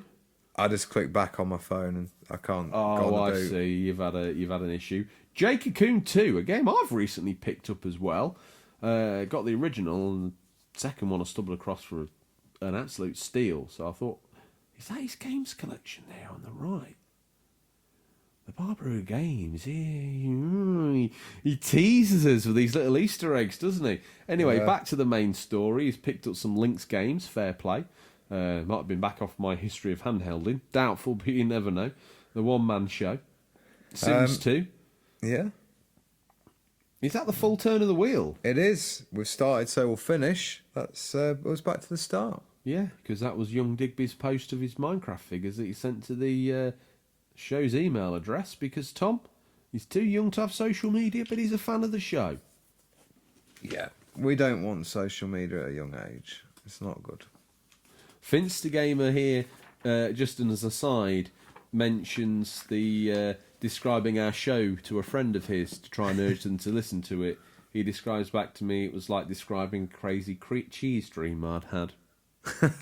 That's going on the Blu-ray of the show when it gets when it limps out. Tom, if we've done listeners Stingray, that's all the dips in the boot for our listeners Stingray. Don't forget to hashtag Stingray's boot or email us for your pickups to be read out. Tom, just And to remind, as we find, once people get hooked on Stingray's boot, they start looking, I might be brave and comment on the feature. always a good business proposition to give someone something for free, Tom. Get them hooked and then whack them straight in the arm. Mm-hmm. How would they, just run that one by me again, how do they get in contact with the show? Let's just say I've reread the Listener's Stingray outro twice and they're like, what a moron, I better send him something to tell him. Yeah, well, obviously, if you're on Instagram, you can direct messages or comment on the current post of the time for the week's coming feature, or you can reach us at questions at unofficialcontrollerpodcast.com. I don't think enough time was spent on your outfit today. You're wearing a black crop top and what can only be described as PE teacher shorts, the ones that are so short that you show everyone your flesh-coloured eggs. And I'm getting a view here that looks like 3 eggs in a nest. It's an interesting experience and one I don't wish to relive. Quite an interesting... It's the heat, Tom, obviously, and the alcohol it's got to you, has it? Yeah. Right, okay. And I had Crowther scared me with that gun, so... This is how... I'm not even going to go there. It's time for a peek in what we affectionately call Stingray's boot. What's nestled between some counterfeit nappies and a dodgy copy of Battle for Endor this week. These are the new release highlights for the week September 2nd to September 8th, 2019. Listeners, these are out digital or physical, or will be by the time this podcast is in your feed, but could be region dependent. Now, last week we had to, under the cover of darkness, Tom, usher Stingray up. You were going to walk down there, but as you know, we ain't got the sound effect for that, so that's a big no-no, line drawn. Ponsonbury, thumb straight down, he wasn't happy. But we've spoken to Ponsonbury, we've told him how it's a very important part of the show and how the listeners like it, so we can bring him up. And here he comes, listeners, speeding up the driveway. That sound effect, it never changes, but subtly it's different every time. Or is it? Listen to all 22 episodes and tell me. He's out, Tom. The boot's popped. He looks crikey. There's a bootload here. He is. He's looking well. Business is booming. Business is booming, and he's Business He is must have a-booming. just done a reasonably good business deal, Tom, because they look like Embassy number ones, not Lambert's, he's drawing on. Business is good. First up, we've got Catherine, full body on the PS4, out September 3rd. Richer, more rounded, increasingly complex, a captivating tale of 2011's award-winning Catherine.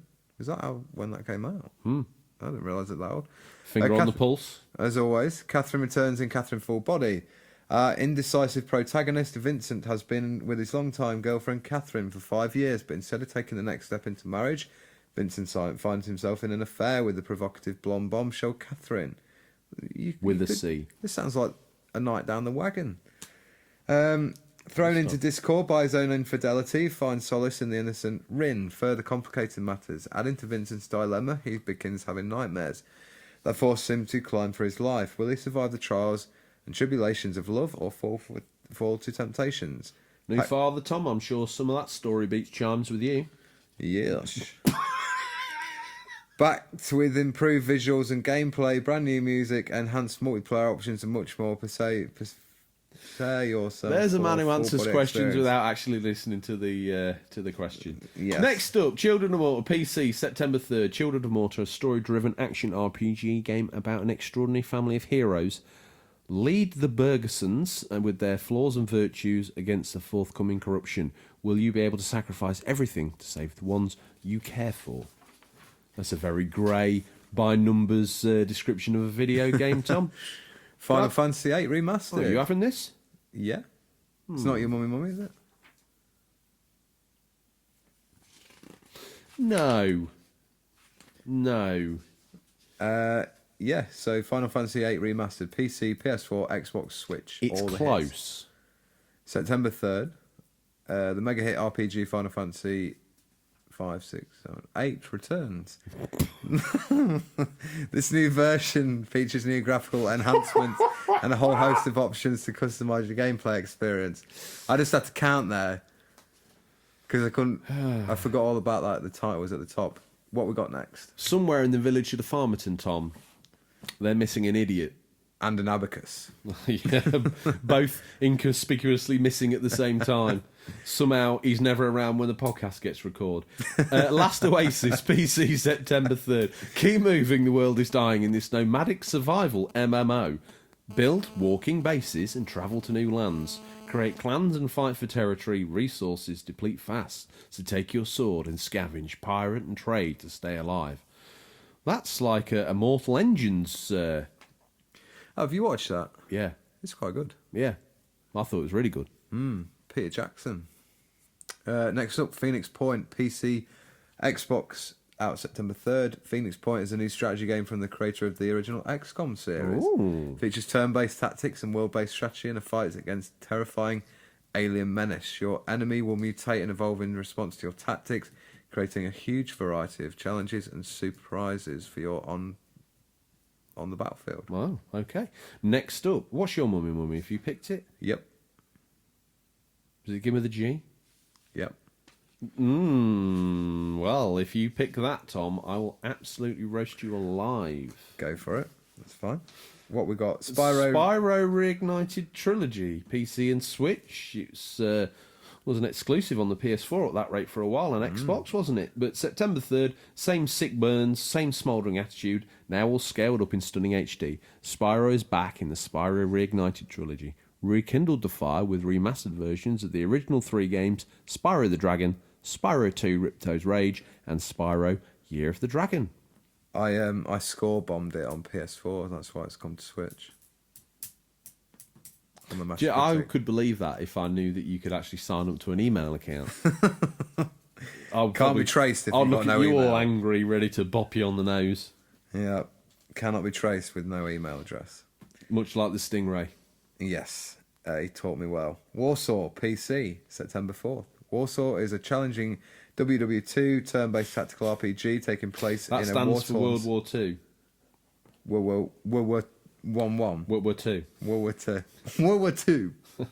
In a war-torn city and sporting beautiful The sequel hand-painted to the graphics. first one.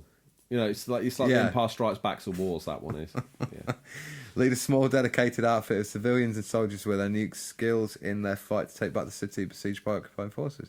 Oh, I'm not actually seeing that. It sounds intriguing. It does, yeah. I had a quick look at it with James, the work experience boy, putting the show together. Yeah, piqued my interest for sure.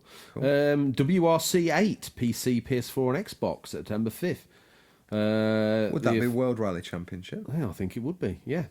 The official World Rally Championship simulation has been, this has never been this authentic. New off-road physics and all-road surfaces, completely redesigned career mode, dynamic weather, 50 teams, 14 countries, 100 plus stages, weekly challenges, and the esports mode. Aim for the top in the most expensive World Rally, most intense, not the most expensive, the most intense World Rally Championship experience. I think it's hard for rally games sometimes because I myself like to get a title where I can do all different types of like rally, NASCAR, F1, city racing, all those sorts of things.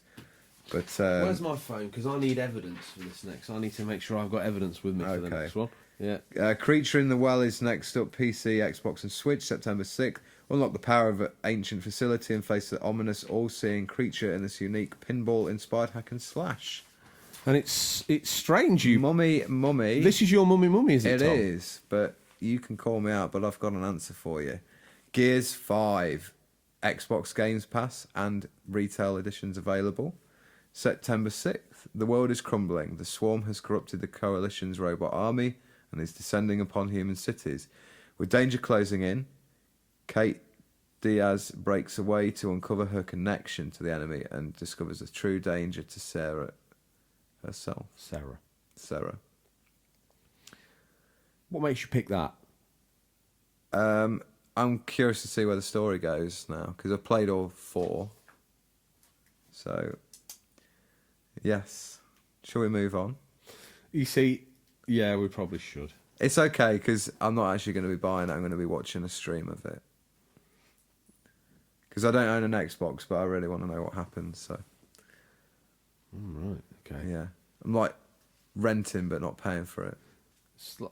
I'm sure I said to you that we might need to do a Gears 5 special, and you said to me, dead game. Yeah, I don't feel it's got the weight of Didn't you? I did say that, yeah. I'm not going to... I'm excited for Gears 5. That's why I chose it as my mummy. Now I've got to defer to one of these second-rate... Hipster. What you got? Like... You were all over this. I thought you'd be on for this. This next one? Yeah. I'm bored of this game now. Oh. I think the next one's probably going to be my mummy. So I'll read this one out. Monster Hunter World. And this is going to give you time to buy yourself some time to think of a classic that we can take home. Mm-hmm. Monster Hunter Ice... Let me start again. Let's give this the respect. No. Face forward. It's an exam. Got to come up with a film on your own. Monster Hunter World Iceborne DLC. Don't hold it too near the mic. Oh, great. Monster Hunter World Iceborne DLC, PS4 and Xbox, September 6th. A diverse locale. Rich with endemic life, numerous monsters that prowl each other and get into turf wars. A new hunting experience, making use of the densely packed environment.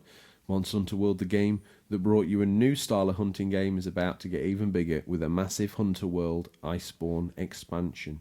Tom, I'm looking to you for a CBBC classic, no doubt. And I've got one for you. Huxley Pig. The stop-motion animation story about a pig and his pet seagull. Tom, it seems to me that your knowledge of things to watch starts when you were 3 and ends when you were 6. Every single time we've done Stingray's Boot, you've pulled out Moondial, Narnia, Huxley Pig, and Hook. I don't watch movies. No. Obviously not. I do.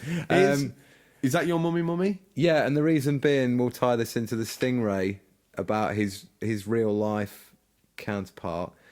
When he did Ewok's Battle for Endor, the copy of it for us, my dad thought it'd be a great idea just to like bulk up the tape with some children's classics. So on there we had Bangers and Mash, story about 2 chimpanzees who which was actually written and I think made by one of my dad's old school teachers. Which we'll look into.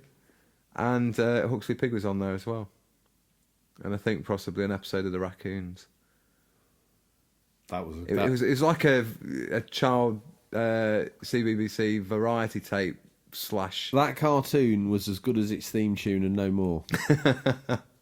Yeah. You watch it, you're like, yeah, the raccoons, and it started, and it was like a really drawn out story about Cyril Sneer's son learning a very harsh lesson about life, and then it finished. You can run with us. We got everything you need. Hey, before we get copyright struck, Tom, here's my mummy. Fan of the American sports, as always. Stand back while I slam dunk NBA. Do you know, that would have been so awesome if I'd nailed it without falling over. I went for the slam dunk and I fell over my own trainers. NBA 2K20. Shoelaces tied together. Should have known, shouldn't I? Checked. Yeah, While I was talking about Huxley Pig and ripping the mickey out of you were tying my shoelaces together. NBA K for the third time, 2K20. Unfortunately, it's not advanced the years. PC, PS4, Xbox and Switch September 6th. 2K continues to redefine what's possible in sports gaming with NBA 2K20 featuring best-in-class I think controls. all the twos like Cyberpunk 20. Can't say that either. Yeah. That game by the people who made The Witcher 3. Groundbreaking game modes and unparalleled player control and customization. I've killed it. Mummy's not going to let me take it anyway because you've gone all out on Huxley Pig. Tom, what are you hoping to play? Obviously, play more of Astral Chain. I'd like to try and dedicate some more time to Fire Emblem as well, but trying to play the two. Astral Chain's just a better game at the minute. Fire Emblem's really good. It's got a great story. And it is the easy one to play in handheld because it's just pick up, do a bit of the turn-based gameplay. And it's fallen, hasn't it? It's just fallen down from me a little bit. But two solid titles in the past sort of month and a half from Nintendo. Good going. Don't forget to check out the Nintendo Direct tomorrow if you're a fan. If they're going to check out anything, Tom, is that our iTunes podcast page where they should press like? They'll listen to that within the hour of it being out there. I'm thinking that they might go to the page and click 5 stars. Yeah. Make sure they're subscribed. Leave a review. Take the time to put finger to screen, type a little review. Great show. That'll do. We don't want Copy much. and paste the link to all your friends. All of them. All of them, even if they don't like gaming. Got an old family relative that may not be as fully clued up upstairs as they used to be. Get their device, sign into podcasts, subscribe. This is how we get into the top 10. Mute notifications, put it back in a handbag. It's the equivalent of playing Avatar or King Kong and getting the 1,000 gamer score. It's sneaky, but it works. It'll do. It'll do. And with that, the unofficial controller army going to mount another commando raid for us on the top 10. They will, and being as that is the case, I think we need to reward them a little bit. So the listeners, no, don't worry, I'm not making promises we can't keep again. I'll guarantee you're about to. Don't you worry, we've discussed this. We discussed this one. I actually talked it through with you. You weren't sober. This is on the phone. We have listeners. Like the listener feedback. There's a guarantee of sobriety. When we have a feature, yes, we have listeners' comments, yes, and we integrate them into the script. We decided we were going to do a prize every month for the best comment, which we did. We gave it to Odders. He's a current Smoking Skulls champ. Yeah, we're going to do that again, but we're bringing you an unofficial controller podcast loot box, or whatever you want to call it, treasure chest of goodies. The unofficial controller chest. Yeah. It's going to be a little box. Community chest. Probably the size of a shoebox. Community chest. Community chest. The Monopoly style. Yeah, that's what we'll call it. The unofficial controller community chest. Love it. We make the show up as we're on air. Blankety blank checkbook and pen. Love it. So we're going to fill that with some retro goodies. Yeah, floor sweepings from the bunker. Yeah, please don't be too harsh on us. We are a free podcast. We're just trying to reward some of the fans who really go out the way and make sure the comments are good. Just one thing show us your best work. One thing we never expected with this podcast was individuals reaching out. And I think that's the one thing we wanted when we asked each other, "What do you want?" I said, "Loads of money, a flash lifestyle, and an A-list profile." You said, "Just a guy messaging saying, I really like what you've done. Thanks for cheering up my day." That is it. But the amount of people that have done that, is great. Honestly, I can't say thank you enough. I can't. Yeah. Lord Ponsonbury, he wants to see some traction for his book, but me and Tom, if we died now, we'd die happy chaps. Yeah. But we can do more, and we can do better. So our reward for you is the unofficial controller community chest. The mystery. And I hope you reward us for tuning in next week and by also... No, stop. Anything you want to ask me, Tom? I'm not going to end it there. I had it in the bag. Or did you? What are you going to be playing this week coming? Oh, I just slapped the brakes on you. He's about to slip into the outro, you little grease weasel. I'm hoping to play... Oh, it feels like deja vu, but I think I might. I'm halfway through Yakuza, so I might see if I can get that finished off. I've also picked up some interesting games recently that I want to tear into. Retro Tat, PS3 Tat, you know, the sort of thing. Transformers War for Cybertron and Fall of Cybertron. And that, not the Devastation game by Platinum Games, but I did pick up that Turtles game. I've only got one controller, though. I remember hearing about when that was going to be made and who it was going to be made by. Obviously, I was a fan back then of Platinum. It looks great. I was like, this is like two of my favourite things coming together. And it got panned a little bit, I think. Oh, right. From what I remember. Well, I don't think it's deserving of it either. From everything I could see.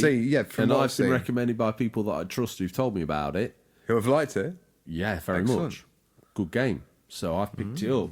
I wanted to play through it co-op, which I think would be a better experience. Yeah. But when I went through my cupboard, I've only got one controller for the PS3 for some reason. So if you get another, as long as Bagsy are Raphael. No. I don't need to buy you off because I've just remembered. I think you can use a PS4 controller on the PS3. Just don't have the rumble. Oh, really? Yeah. That's cool. Always at the forefront of the gaming news, Tom. And I guess you can only be at the forefront for so long. So PS4 is backwards compatible, you know. Sometimes the drink and the jaw just need to take a little bit of a break. That's all we have time for this week, listeners. Always thank you for your time, and we look forward to the pleasure of speaking to you again next week. Until then, happy game. Remember, there's nothing wrong being given the unofficial controller. It's what you do with it that counts. See you, Tom.